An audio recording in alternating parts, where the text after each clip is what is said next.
Hello everyone, स्वागत आहे तुमचं आणखीन एका नवीन ब्लॉगमध्ये. तर टायटलवरून तर तुम्हाला समजलंच असेल, तर हा अंच्या बर्थडेचा व्लॉग आहे.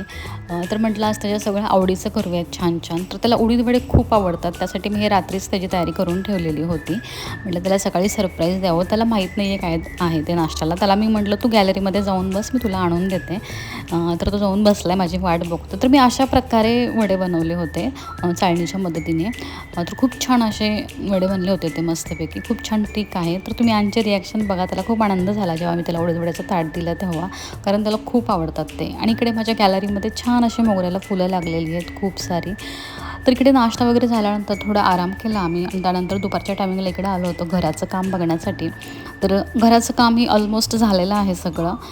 तर कलरिंगचं वगैरे तर सगळं झालेलं आहे आणि विंडोज पण लागलेले आहेत, तर तेच बघण्यासाठी आलो होतो.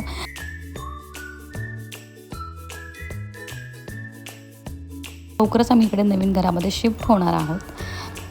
तर तुम्हाला येणारे माझे सगळे ब्लॉग आता इथून पुढे इकडचे दिसतील तुम्हाला. तर संध्याकाळच्या टायमिंगला आम्ही त्याचं छान औक्षण वगैरे केलं आणि आम्ही निघालो बाहेरच आता बर्थडे पार्टीसाठी.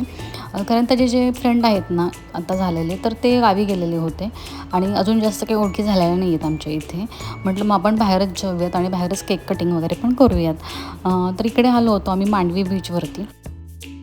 हे हॉटेल होतं ते सी फॅन्स म्हणून, तर खूप छान असं हॉटेल होतं. तर मांडवी बीचच्या बाजूलाच आहे हे हॉटेल. तर तिथे आलो होतो आणि मी काहीशी अशी रेडी झालेले होते आणि अंश तर खूप क्यूट दिसत होता, म्हणून त्याचं पण थोडंसं मी शूट घेतलं. त्यानंतर त्याला स्टार्टर म्हणून त्याच्या आवडीचंच मागवावं म्हटलं आज सगळं. त्यात फ्रेंच फ्राईज आणि मंचुरियन हे ऑर्डर केलं होतं आम्ही.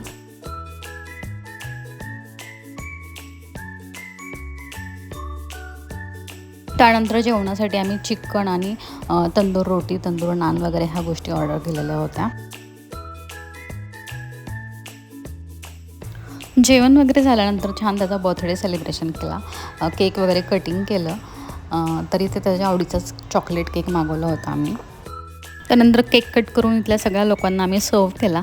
तर अशा प्रकारे सिंपल प्रकारे आम्ही त्याचा बर्थडे सेलिब्रेशन केला. तर हा होता माझा आजचा व्लॉग. तुम्हाला कसा वाटला मला कमेंट करून नक्की सांगा. भेटूया पुन्हा एका अशाच न्यू ब्लॉगमध्ये. तोपर्यंत बाय.